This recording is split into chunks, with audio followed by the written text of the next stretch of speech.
Llenguaferits! Hola, Avui tenim un vídeo Llenguaferits. molt especial. Sí, Parlarem molt dels especial. videojocs i l'ha preparat la Jess. Jo? La Jess. Videojocs. Sí. Roger, ens pots parlar una miqueta dels videojocs, sisplau? Gràcies. Videojoc. Però en català, oi? Llenguaferits. Som-hi. Així que, si us sembla, us explicaré una mica, des de diferents punts d'aquest ecosistema, com estem a dia d'avui. Començaré per un punt que crec que és molt important. Primer de tot, les comunitats. Comunitats de jugadores i de jugadors, que a dia d'avui en tenim moltes i molt actives. En podeu trobar de totes les plataformes i de molts videojocs. Teniu, per exemple, a la gent d'Xboxers catalans, a la gent de Nintendohype.cat, teniu a la gent de Catalunya PlayStation, teniu la gran comunitat de Gaming.cat, teniu a la gent de Sims Addictes, teniu a la gent de Catcom, de Star Citizen, teniu a la gent de Cat Trackers, teniu a la gent de Tot Sim Racing, teniu infinites comunitats actives, que és el més important, que el que fan és agrupar gent que té un interès concret pels videojocs i que vol gaudir-ho en català. Per tant, en aquest apartat podríem dir que realment estem molt i molt bé. Evidentment, sempre podrem estar millor.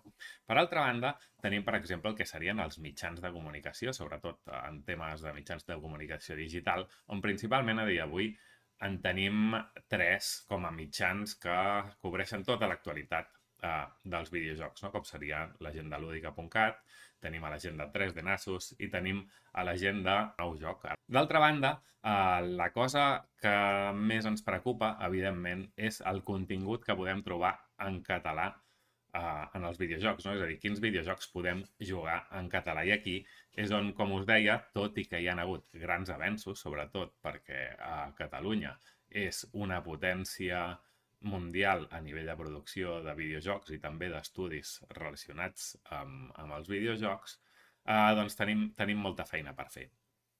Aleshores, el que ens interessa és sobretot que el jovent pugui jugar en català, perquè això al final el que farà és que després el jovent, quan es relacioni amb les seves amistats o la seva gent propera, doncs parli en català, no? També ens interessa que els seus referents utilitzin el català, no? I en aquest cas, per exemple, és important que els creadors de contingut en català tinguin jocs en català per poder fer, diguéssim, el contingut purament en català, no? I així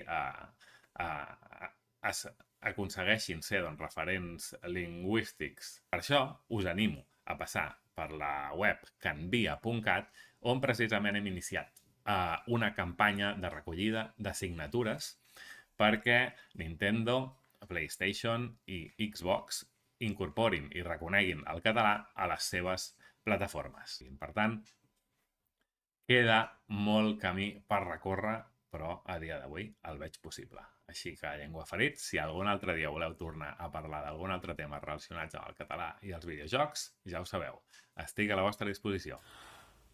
Espectacular. Roger, moltíssimes gràcies per aquest vídeo tan complet. Ho has entès bé, Jess? Sí? Sí, gràcies, Roger. Però estic guanyant. És que has de saltar. Llenguaferits. Som-hi.